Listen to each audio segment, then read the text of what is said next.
La vie est en Jésus. Oh, oh, il m'a changé. Oh, oh, oh, il m'a béni. Oh, oh, oh, hallelujah. Oh,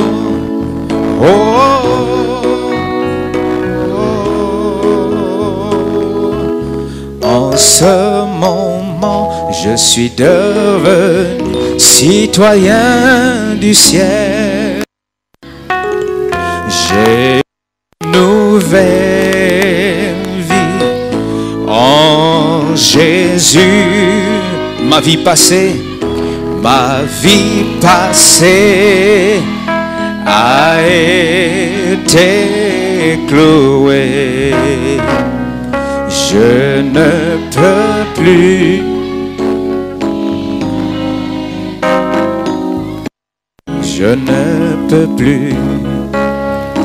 peux plus y retourner. Seigneur notre Dieu,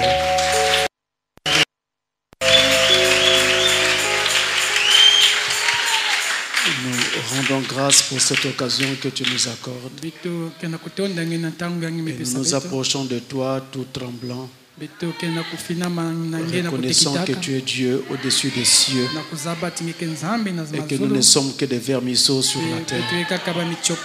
Puisses tu nous regarder au travers du sang de l'agneau, pardonnant tout péché, Seigneur, et nous accorder ta grâce, de façon que quand cette réunion aura pris fin, que nous puissions réaliser que le Saint-Esprit nous a vraiment rapprochés de toi, nous a préparés et conditionnés pour te rencontrer. C'est la prière que nous t'adressons maintenant pour nous, mais aussi pour toutes les épouses de Christ au travers de la terre entière habitée. Où que soit ta sémence, Seigneur, puisse le travail se produire en elle. Au nom de Jésus-Christ. Amen.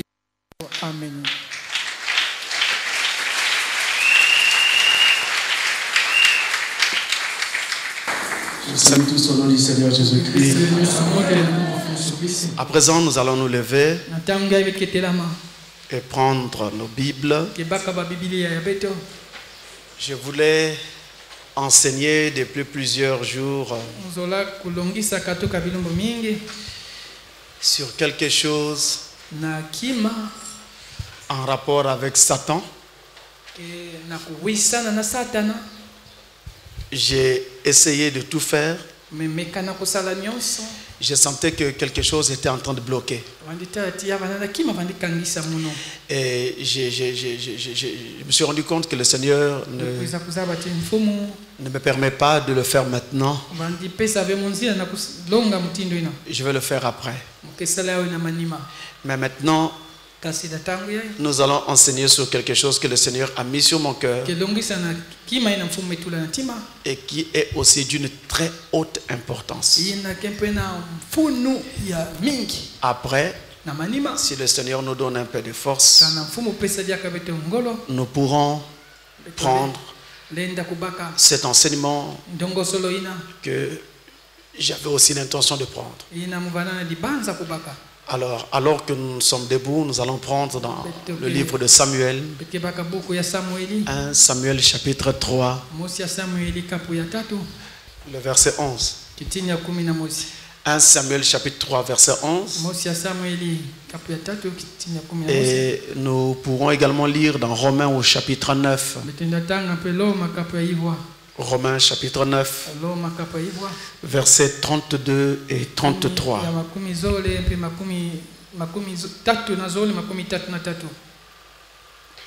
Nous commençons par le premier livre de Samuel, chapitre 3, verset 11. Et nous lisons au nom du Seigneur. Alors l'Éternel dit à Samuel: voici, je vais faire en Israël Une chose qui étourdira les oreilles de quiconque l'entendra. Amen. Merci. Pour vous asseoir. Et nous continuons notre lecture. Nous continuons notre lecture dans Romains au chapitre 9.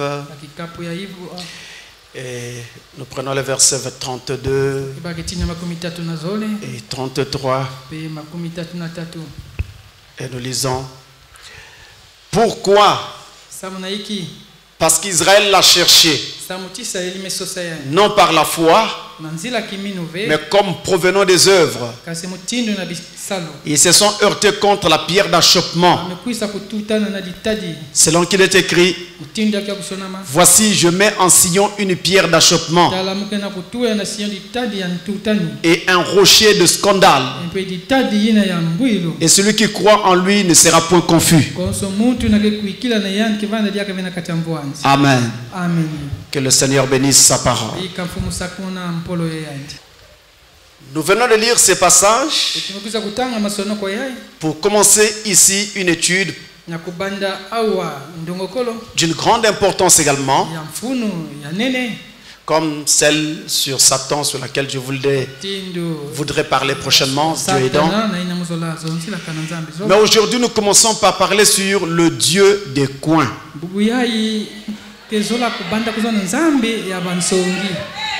Le Dieu des coins. Et pour notre première leçon d'aujourd'hui, nous commençons par faire une présentation. Présentation. Pour présenter le concept de façon générale,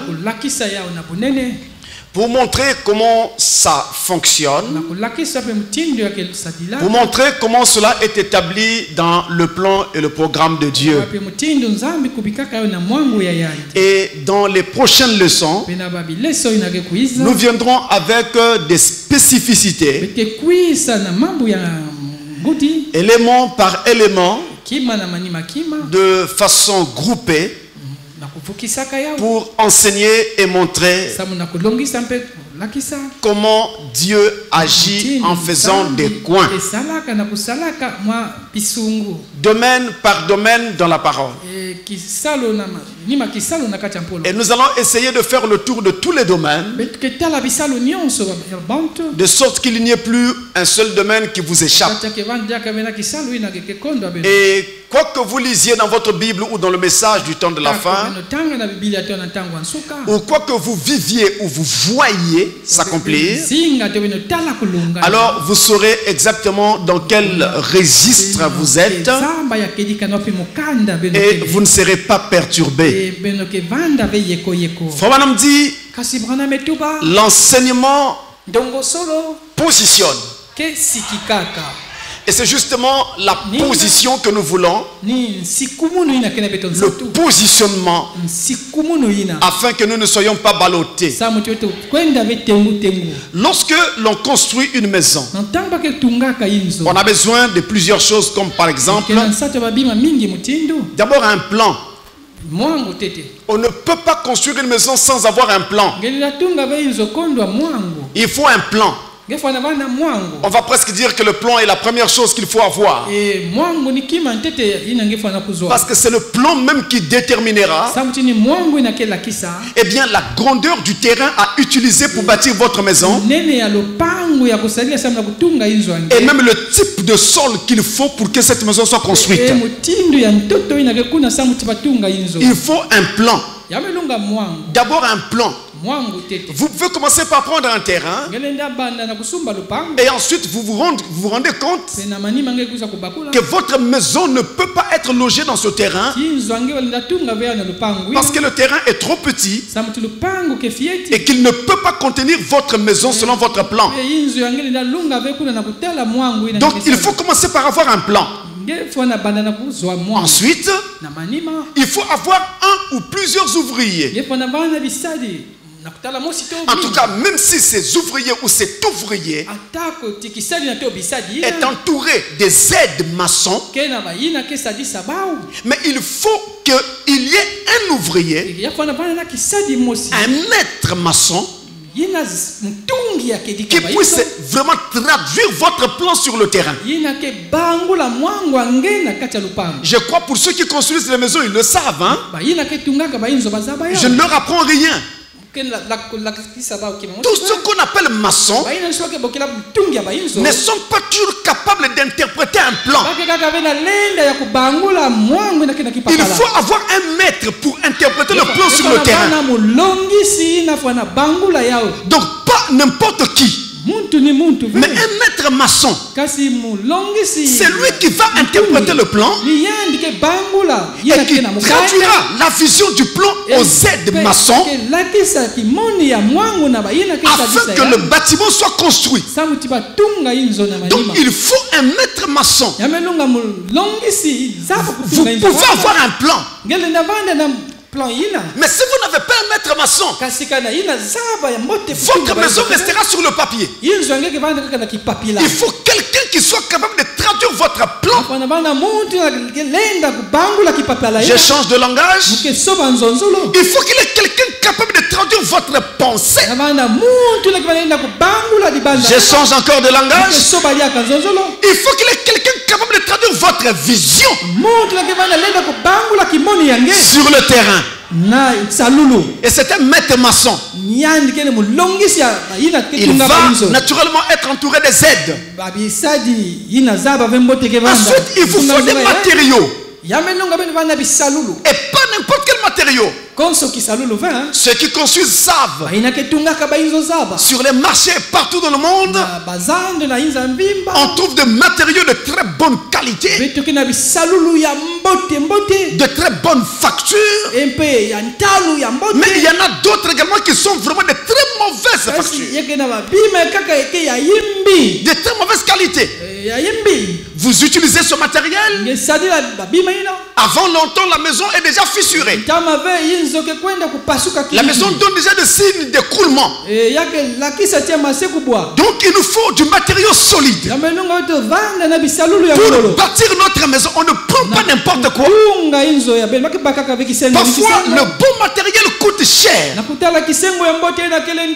Mais mieux vaut payer plus cher que de perdre son argent par la suite. C'est la raison pour laquelle Dieu également ne veut pas prendre pour épouse tous ceux qui disent Seigneur, Seigneur, je t'appartiens. Mais Seigneur, je t'appartiens, qu'est-ce que tu fais de ma parole? Ensuite, lorsque la maison doit être construite, donc quand on passe maintenant au travail, alors il faut trouver un terrain. Et le terrain doit correspondre à la taille de la maison. Il faut que ce soit un terrain capable de loger votre maison. Et ce terrain, il doit être préparé. On doit le désherber, on enlève l'herbe. On doit le dessoucher. Donc s'il y a des souches sous le sol, il faut commencer par enlever ces souches-là.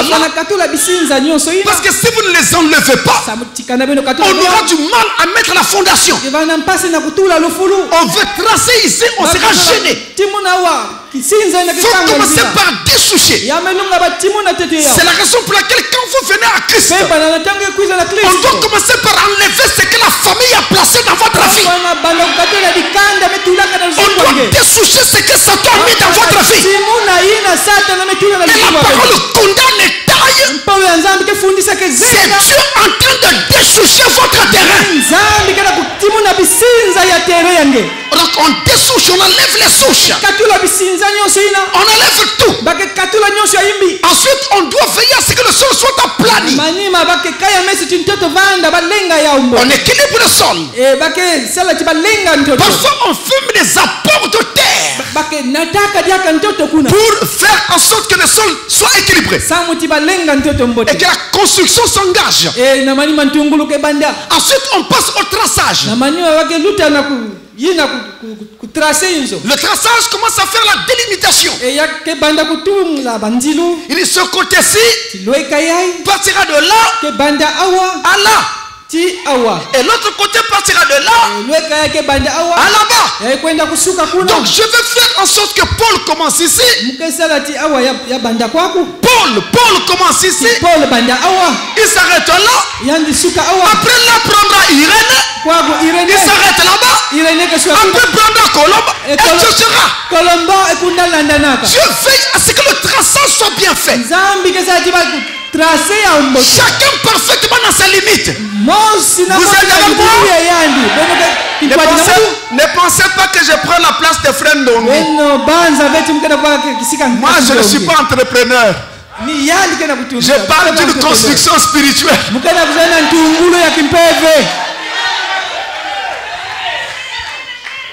Donc on trace correctement. Et ensuite on met les fondations. Et sur ces fondations et tout, on va élever les murs. Une fois qu'on élève les murs, on élève un mur par ici. On arrive au bout. Là, il n'y a pas moyen de continuer. Vous devez tourner. Il faut faire un coin. Vous devez virer. Vous devez tourner. Il faut faire un coin. On ne peut pas faire autrement. Si on ne fait pas des coins, on n'aura pas une maison. On n'aura que des murs. Mais il faut des coins pour que la maison soit bâtie. Et vous savez que Dieu est en train de bâtir une maison. Et sa maison s'appelle l'église. Le corps de Christ. Mais il faut des coins. Et remarquez une chose. Si j'ai construit un mur par ici, j'avance. Voyez, en tenant compte du fait que la mer est par là, je regarde donc vers l'ouest. J'avance avec mon mur. Quand j'arrive à l'endroit où il faut faire un coin, je tourne. Mais remarquez bien qu'en tournant, je ne regarde plus dans la même direction. Je change de direction. Je regarde vers un autre point cardinal. Donc là, il y a un changement qui intervient à un coin. Et lorsque Dieu commence un mouvement avec un messager, n'importe lequel, le mouvement s'engage. Le peuple aime son messager et son message. Ils avancent. Ils arrivent quelque part. Dieu fait brusquement un coin. Il change de dispensation. Les fanatiques vont droit. Ceux qui étaient dans l'esprit prennent attention, tournent.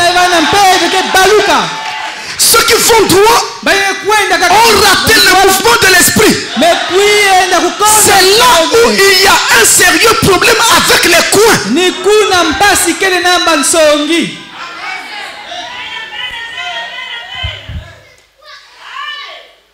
Frère Branham dit ceci. J'introduis simplement la leçon dans la prédication en anglais.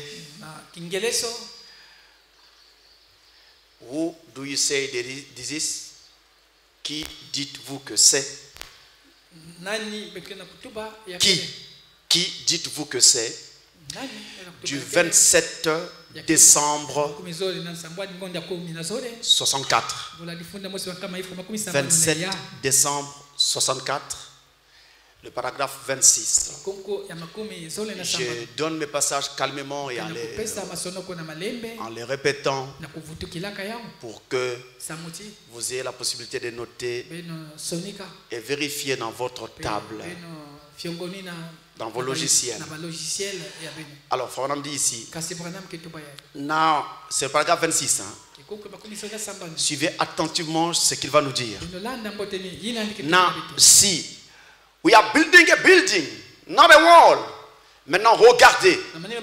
Nous bâtissons un édifice, pas un mur. The builders want to take a line of blocks of blocks and just go straight down. Les constructeurs veulent prendre un lot de briques et aller droit. Continuer à descendre droit. Now any builder can build that. Maintenant, n'importe quel constructeur peut faire cela. But it takes a real master mechanic to turn a corner. Mais cela demande un véritable spécialiste pour faire un coin. Vous voyez, when you go to cut the corner, quand vous devez faire un coin, that's the time it takes. C'est alors que ça prend. It shows whether you are really a stone mason or not. Alors ça montre si vous êtes réellement un maçon ou pas. When you can turn the corner with it, quand vous pouvez faire un coin and keep the continuity with the rest of the building et garder la continuité avec le reste du bâtiment. But turn the corner, mais faire un coin. Suivez très bien ici. Non. Alors, it's on these corners.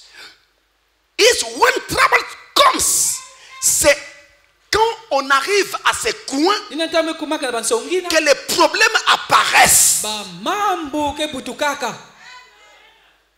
The builders want to keep building on down. Les constructeurs veulent continuer à descendre. But we're not building a wall. Mais nous ne bâtissons pas un mur. But a building, mais un édifice. N'allons pas vite. Frère Branham dit, nous ne bâtissons pas un mur. Mais nous bâtissons une maison, un édifice. C'est la première chose. Ensuite il dit, il faut un spécialiste pour faire un coin. Si quelqu'un n'est pas spécialisé, il ne peut pas répondre quand apparaissent les coins. Il ne pourra pas. Ensuite il dit, c'est quand on arrive à ces coins que les problèmes apparaissent. Ça, je voudrais souligner cela. Et je voudrais que toute l'église, depuis ici, à Mbota, à Brazzaville et partout dans le monde, que vous n'oubliez pas que quand apparaissent ces coins, apparaissent aussi des problèmes, des troubles, des difficultés. C'est là qu'il faut maintenant garder la foi. Et vous ne pourrez pas vous échapper. Dans la prédication, les douleurs de l'enfantement, en anglais. Les douleurs de l'enfantement. Prêché le 24 janvier 65. Douleurs de l'enfantement, 24 janvier 65. Le paragraphe 112. Amen. Là, il est encore plus précis. Il dit, we're not building a wall. Nous ne bâtissons pas un mur. Like we start off with Luther message. Comme nous avons débuté ou commencé avec le message de Luther. Go right down a straight line et continue en ligne droite. Or the Pentecostal message ou le message pentecôtiste. Right. Bien. We are turning a corners. Nous faisons des coins. Nous faisons un coin. We're building a building. Nous bâtissons un édifice. God's word is the blueprint. La parole de Dieu est le plan. Amen. Anybody can run a straight line. N'importe qui peut bâtir en ligne droite. But it takes a mason to turn the corner. Mais il faut un maçon pour faire un coin. Un maçon. Entendez un maître maçon. Certaines maisons, vous voyez le coin. Un coin doit avoir un angle droit. Vous voyez des murs inclinés. Et on dit qu'on est maçon. Quel maçon?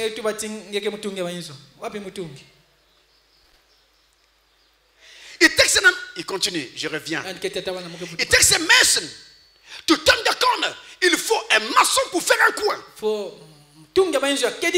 Suivez très bien, suivez très bien. It takes the power of God to do that. Il faut la puissance de Dieu pour faire cela. La puissance de Dieu. Je m'arrête un instant là. Tu peux dire que tu es prédicateur. Si Dieu t'a envoyé, il va te oindre. Si Dieu ne t'envoie pas, il n'y aura pas d'onction. Tu prêcheras intellectuellement, mais l'onction n'accompagnera pas. Et on verra sur le terrain, il n'y aura pas de fruits. N'oubliez pas, tout ça c'est le message. It takes the power of God to do that. Ça demande, il faut la puissance de Dieu pour faire cela. It takes an anointed one from heaven to be sent down to do that. Il faut un homme oint du ciel et envoyé pour faire cela. He has in every age. Cela doit être ainsi dans chaque âge. And in the prophet age, the word of the Lord comes through those prophets. Et dans les âges des prophètes, la parole de Dieu est venue au travers de ces prophètes. And they turned those corners. Et ils ont fait ces coins. Les prophètes, ils ont fait ces coins. Made those differences. Ils ont fait ces différences. But the builders wanted to build a wall. Mais les constructeurs voulaient faire un mur. It's not a wall at all. Ce n'est pas un mur du tout. It's a building. C'est un édifice. A building of God. La maison de Dieu. Qu'est-ce que nous retenons ici? Frère Branham revient. Et dit, nous ne bâtissons pas un mur. Mais nous bâtissons un édifice. Une maison de Dieu. Il dit encore, et nous devons faire des coins. Le plan, dit-il, c'est la parole de Dieu. La parole est le plan qui nous permet de bâtir cette maison. Et ensuite, il faut faire des coins. Mais pour faire ces coins, il nous faut un maçon, un maître maçon. Il nous faut aussi la puissance de Dieu. Et il nous faut également un homme oint, envoyé du ciel, pour faire cela. Mais n'oubliez pas, dans les âges des prophètes, ce sont les prophètes qui ont fait ces coins. Et au travers de ces prophètes-là, des coins ont été faits. Des coins ont été construits. Donc, en d'autres termes encore, lorsque vous lirez le message du temps de la fin, quand vous écouterez le message du temps de la fin, vous rencontrerez des coins.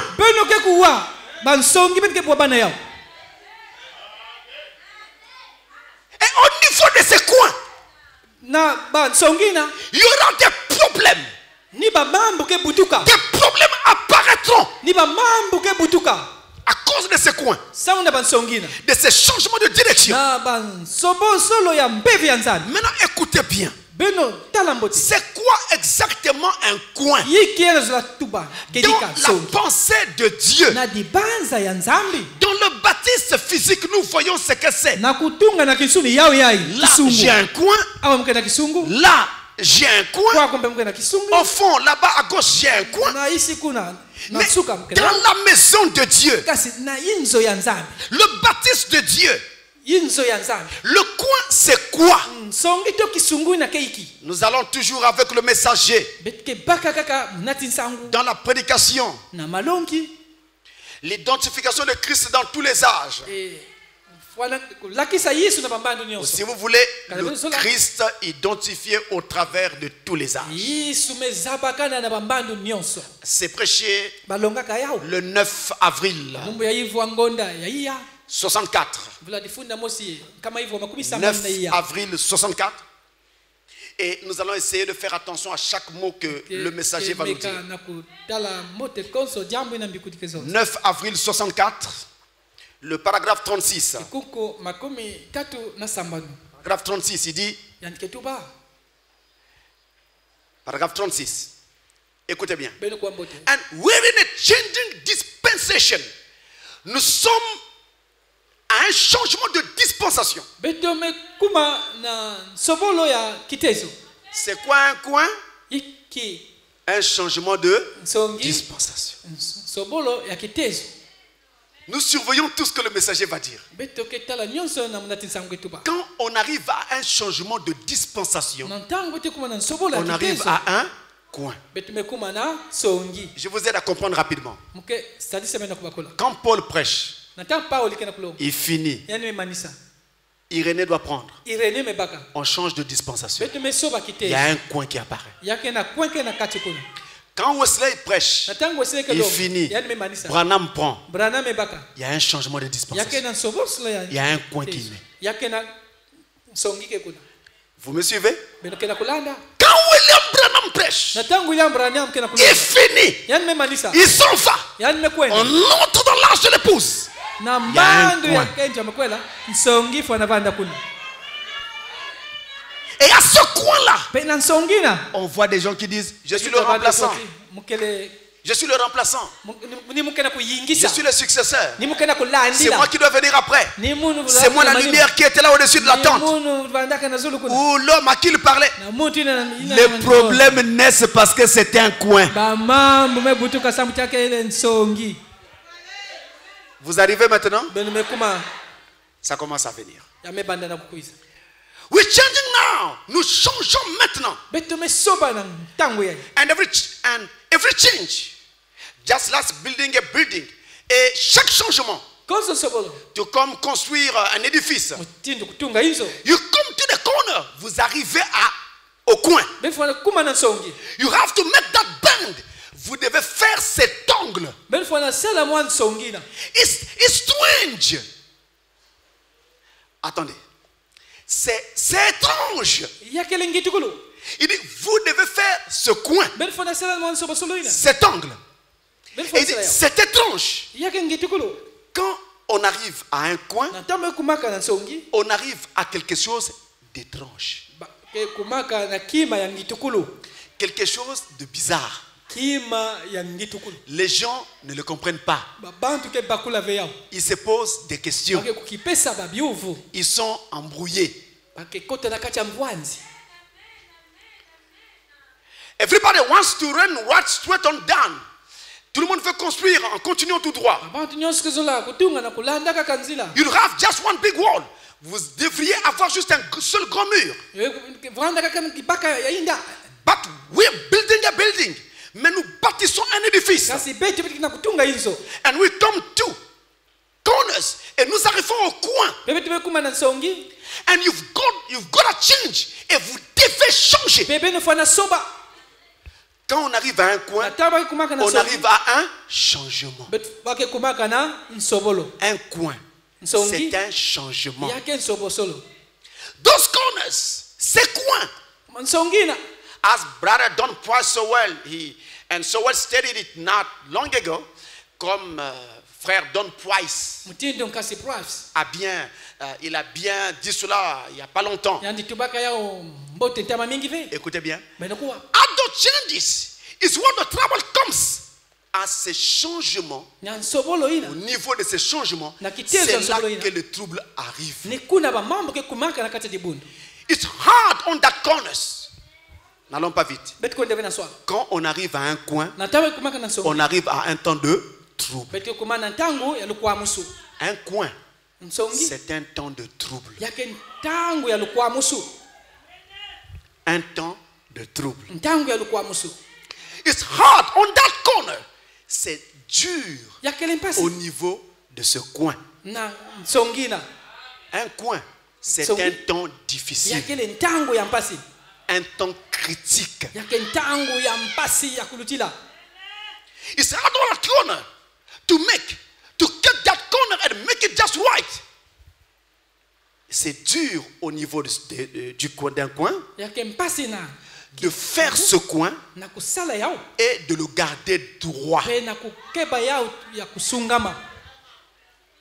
Voilà un coin. Un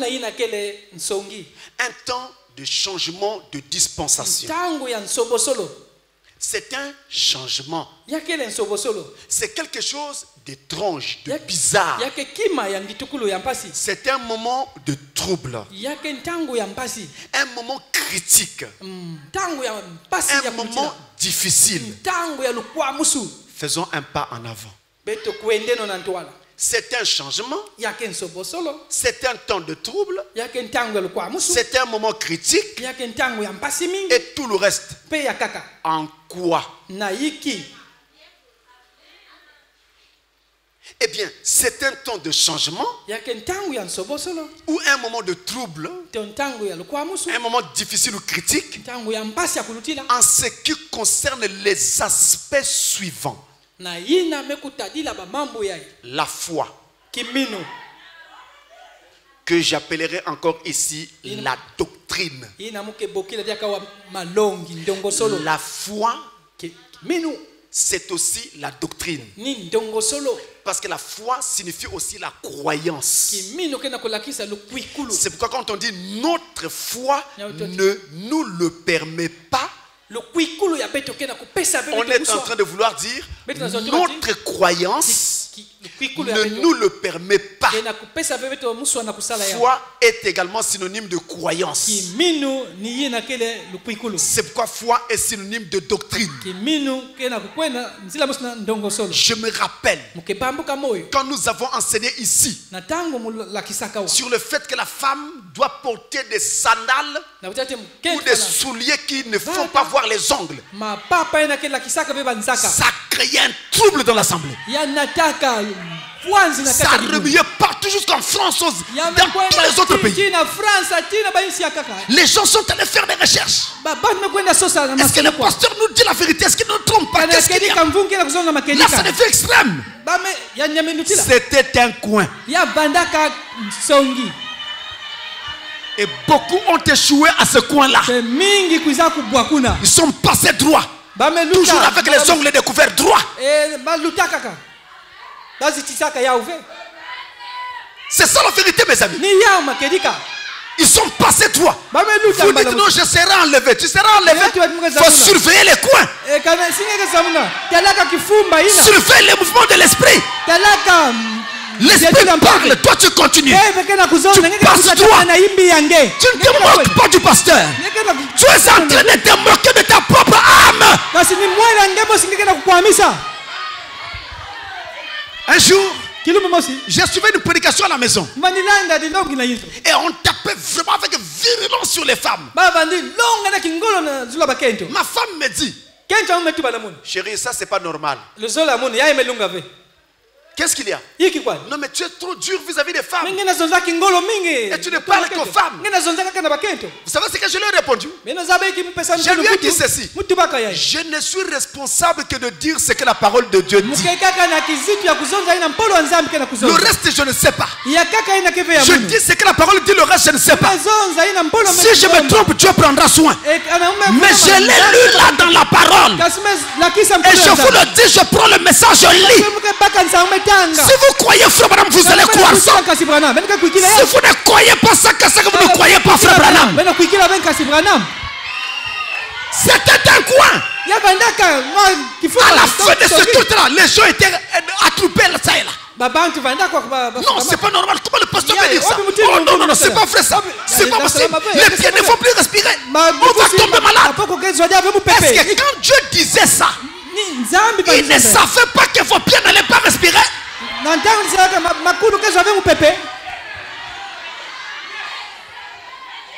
C'était un coin.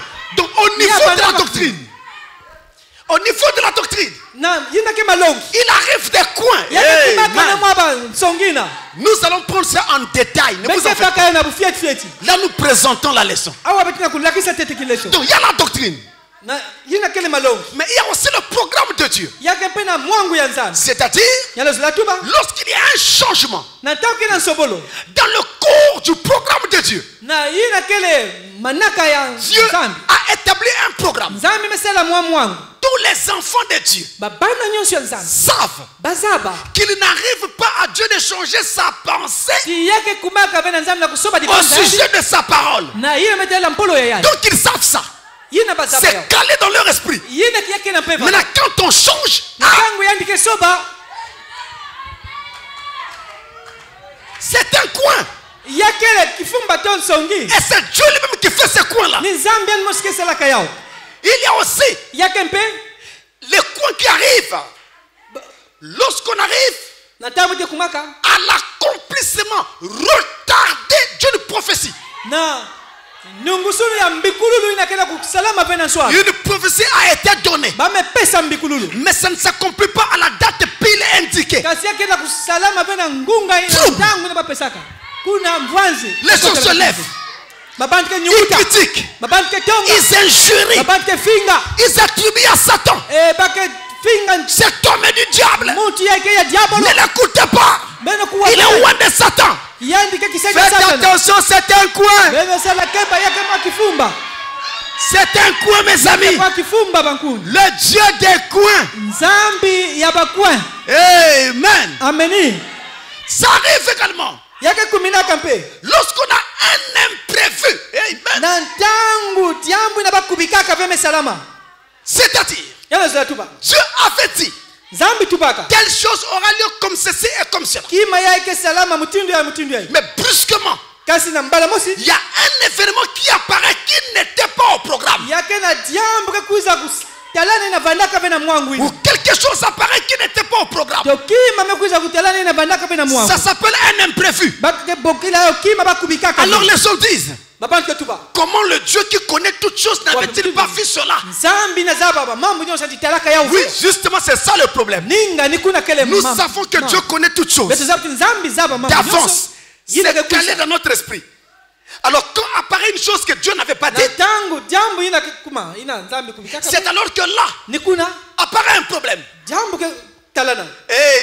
Amen. Imprévu. Nous prendrons cela calmement en détail. Et il y a également un autre événement, l'inhabituel. Quand arrive quelque chose d'inhabituel, quelque chose qui n'est pas écrit dans la Bible, mais Dieu dit que c'est ça qu'il faut faire. Il parle par exemple par son prophète. Alors ça devient un problème. La Bible ne le dit pas. Pourquoi vous faites cela? Où est l'écriture de la Bible? Quand le messager a parlé, je n'ai plus besoin de chercher ce qu'il faut trouver ici ou là. La première chose que je fais, c'est d'abord de savoir si celui que j'appelle messager est véritablement un messager. Si c'est un messager et qu'il a été confirmé par la colonne de feu, alors je sais que je peux lui faire confiance les yeux fermés et aller de l'avant. Je vous dis au nom de Jésus de Nazareth, si vous croyez dans le ministère du Fils de l'homme, en ce temps de la fin, vous allez rentrer dans la gloire.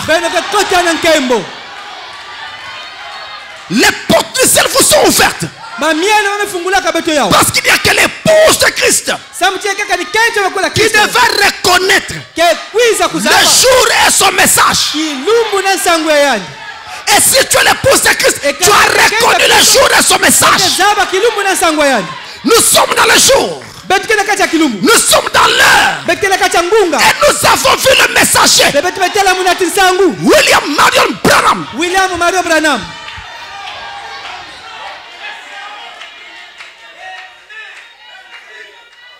Au niveau de ces éléments que je viens de citer, c'est là qu'intervient. C'est là qu'intervient des coins. J'essaie de vous dire juste un petit mot avant de terminer. Regardez par exemple en ce qui concerne la foi.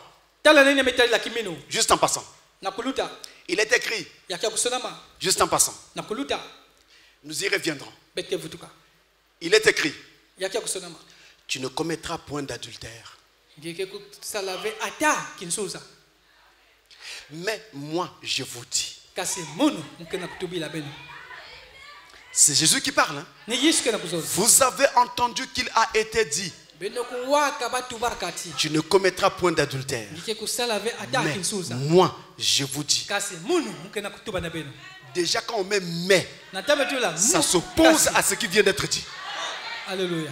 Mais moi, je vous dis que quiconque regarde une femme pour la convoiter a déjà commis adultère avec elle dans son cœur. Quoi? Seigneur, mais Moïse nous avait dit, il y a adultère. C'est un homme marié avec une autre femme, ou une femme mariée avec un autre homme. Bon, il n'y a pas eu acte. Et toi tu dis qu'il y a adultère, c'est un changement de la doctrine. Dans l'Ancien Testament, on parlait de l'adultère physique. Dans le Nouveau Testament, Jésus parle de l'adultère spirituel. L'adultère du cœur. Une façon de montrer aux gens qu'avant d'arriver à l'adultère physique, ça peut commencer dans ta pensée. Quand dans ta pensée tu convoites une femme, tu finiras par sortir avec elle. En fait, ça dit la même chose. Il faut seulement voir un maçon qui prenne ces deux pierres-là sans les ajuster pour vous les montrer clairement en faisant un bon coin. Alléluia. Amen. Regardez mes amis. Je vous prends encore un autre exemple. Dans l'accomplissement retardé d'une prophétie. Un exemple. Nous reviendrons en détail. Aujourd'hui, j'introduisais juste ma leçon. Regardez. Il avait été dit à Abraham, ta postérité séjournera dans un pays qui ne sera pas à elle. Et ils seront opprimés pendant 400 ans. Au bout de 400 ans, je les ferai sortir par ma main puissante. N'est-ce pas? Genèse 15. Verset 13 à 16. Mais qu'est-ce que nous avons constaté? Dans Exode 12, verset 40 et 41, il est écrit: le séjour des enfants d'Israël dans le désert dura 430 ans. Mais il avait dit 400 ans et vous sortez. Mais ils ne sont pas sortis au bout de 400 ans. Ils sont sortis au bout de 430 ans. Que s'est-il passé? Dieu a-t-il failli? Dieu s'est-il trompé? Un coin. C'est là où on dit non, votre Bible là se trompe. Il y a des contradictions dans la Bible. Non, c'est un coin, nous y reviendrons. L'imprévu. Tenez. Il avait été dit à William Branham, tu auras un fils et tu l'appelleras Joseph. Le pauvre Branham, permettez-moi l'expression, vient et annonce Ainsi dit le Seigneur, Joseph arrive.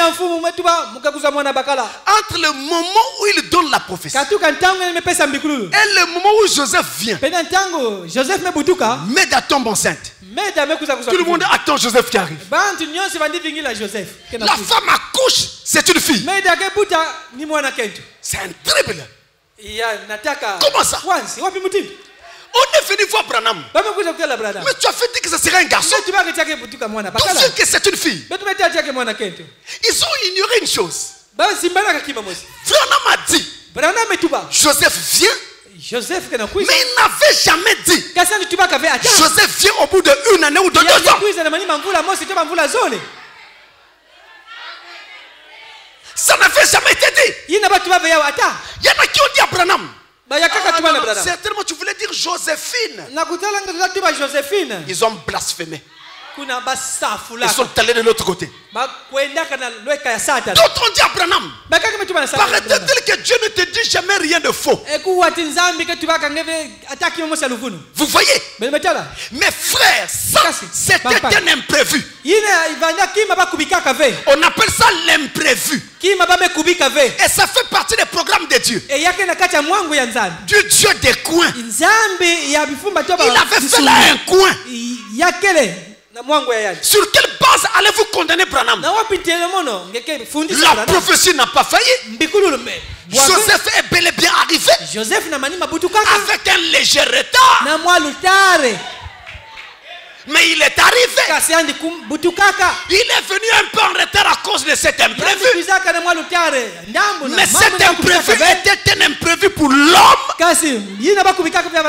mais pas pour Dieu. Il savait que ça serait ainsi. Et il avait voulu comme ça. Je vous le montrerai certainement prochainement. C'est parce que sans ces coins, on ne peut pas faire le tri. Ce sont les coins qui font que certains quittent le message, répandent dans le monde, répandent dans les dénominations, mais l'épouse véritable reste. Le Dieu des coins. Regardez, il a été dit, Los Angeles ira au fond de l'océan. C'est une prophétie. Je ne suis pas contre les États-Unis. J'aime les États-Unis. J'ai presque envie de dire que je suis un ami des États-Unis. Tout comme je suis un ami d'Israël.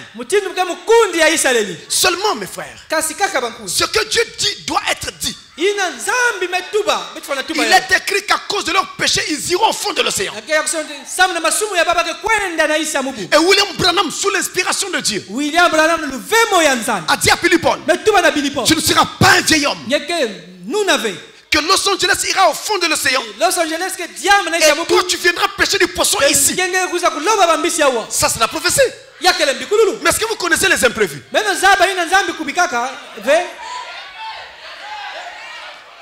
Il y a la prophétie et il y a l'imprévu. L'imprévu, Dieu peut rappeler Billy Paul à la maison avant que Los Angeles ne s'effondre. Je lève ma main devant Dieu. Je ne souhaite pas cela. Mais vous verrez beaucoup de gens quitter le message en disant que Branham était un faux prophète. Mais vous, sur les couchons au tabernacle, et vous qui nous suivez partout dans le monde, vous êtes avertis. C'est un coin. Amen. C'est un coin. La prophétie s'accomplira. Même si ça peut tarder, ça s'accomplira. Parce que Dieu ne change jamais. Même si tout le monde a abandonné ce message, je continuerai à croire que ce message est la vérité. Même si tout le monde a rejeté William Branham, je continuerai à croire qu'il est le messager. Ce message est la vérité. Les hommes ont leur haut et leur bas. Les hommes ont leurs erreurs et leurs manquements. Mais n'attribuez pas les erreurs des hommes au message.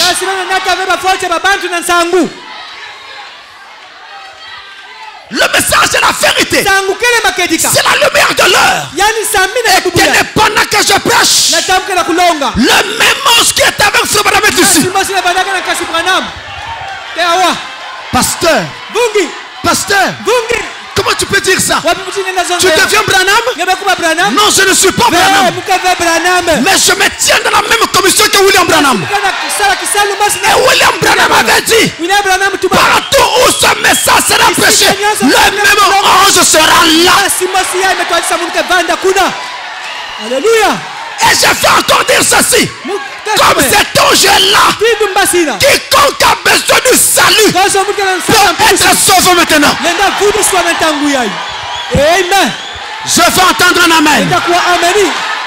Dieu est venu pour sauver les âmes. Satan veut les perdre, mais il n'arrivera pas. Satan ne va perdre que les non prédestinés. Tous ceux qui sont prédestinés, Satan ne pourra pas les perdre.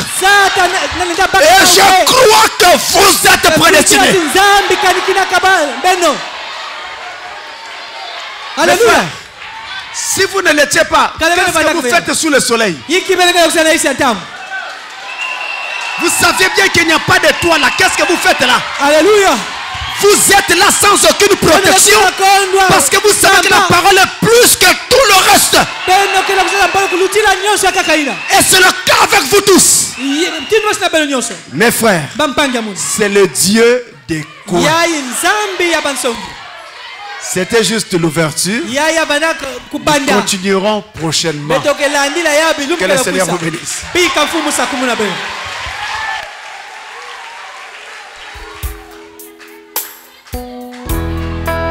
C'est le temps de dire à Dieu, Seigneur, quel que soit le coin que tu feras, ne me laisse pas passer outre. Aide-moi à être attentif, à aller par l'esprit, pour surveiller le mouvement de l'esprit et ne pas rater le coin que tu fais. Je ne veux pas rater le moindre coin. Je veux être dans l'esprit pour surveiller le mouvement de l'esprit. Pendant le coin, Dieu fait de tri.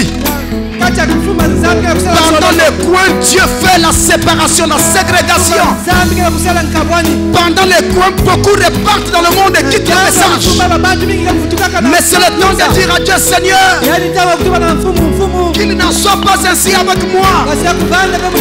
Qu'il n'en soit pas ainsi avec moi. Ne permets pas que je rate l'esprit. C'est le fait d'être attentif par l'esprit qui aide à ne pas rater les coins.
Maintenant, celui qui veut qu'on se souvienne de la prière va lever sa main.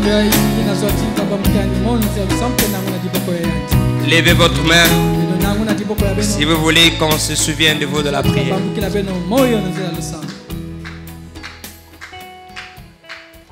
Seigneur Jésus-Christ, nos mains de la foi sont levées.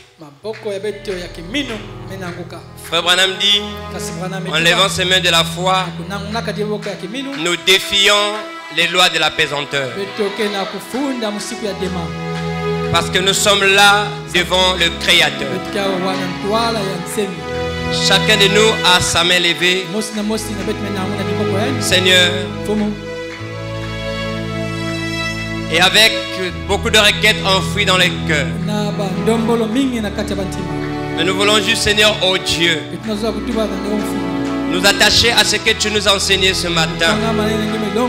Le Dieu des coins, Seigneur. À un enfant de Dieu qui ne connaît pas ses coins, Seigneur, peut être facilement trompé par Satan.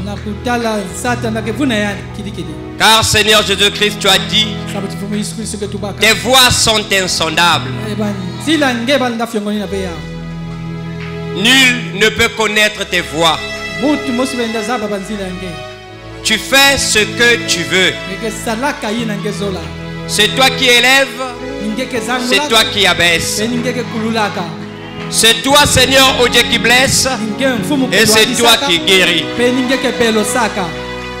La vie est tellement complexe que même les philosophes sont allés à dire la vie est un spectacle à regarder et non un problème à résoudre. Mais nous avons reçu ta parole, Seigneur. Si tu as commencé ce thème, c'est pour nous aider à comprendre, Seigneur, certaines situations qui nous arrivent, que nous croyons être des difficultés, que nous croyons être l'impossibilité, alors que c'est un coin. Alors, Seigneur, puisse ton onction nous joindre, faire de nous des chrétiens fondés sur la promesse, ayant cette intelligence et cette révélation par tes paroles, de comprendre tes coins dans la vie quotidienne, afin qu'aucun de nous ne soit perdu, mais que chacun lève sa tête comme sa poitrine, sachant que notre rédemption est proche. Que rien au monde, Seigneur, ne nous éloigne de toi. Ainsi, donne-nous l'intelligence, la disponibilité, le zèle d'être là, suivant ces enseignements, afin que nous soyons aguerris sur le terrain. Là où Satan régnait, qu'il puisse perdre, Seigneur. Là où le péché abondait, que ta grâce surabonde, Seigneur. Là où nous sommes faibles, que par cet enseignement, que nous devenons forts. De telle sorte que, Père, que cette écriture qui dit de tout ce que le Père t'a donné, tu n'as perdu aucun, s'accomplisse de nos vies. À chaque jour qui passe, par cet enseignement, que nous puissions recevoir la révélation de façon grandissante, jusqu'à ce que nous puissions te rencontrer au jour du départ soudain et secret dans les airs. Où est le pasteur Francis, par lequel tu nous as parlé? Inspire-le davantage, Seigneur. Oh, il fait face, Père éternel, oh Dieu, à une œuvre lourde. Mais la Bible dit, avec toi, le pasteur Francis fera des exploits. Bénis aussi sa famille, tous ceux qui travaillent avec lui, chaque frère et chaque soeur qui contribuent de près tout comme de loin, pour que cette œuvre aille de l'avant. Bénis-les au centuple. Que le païen, même le païen dise, son Dieu est vivant.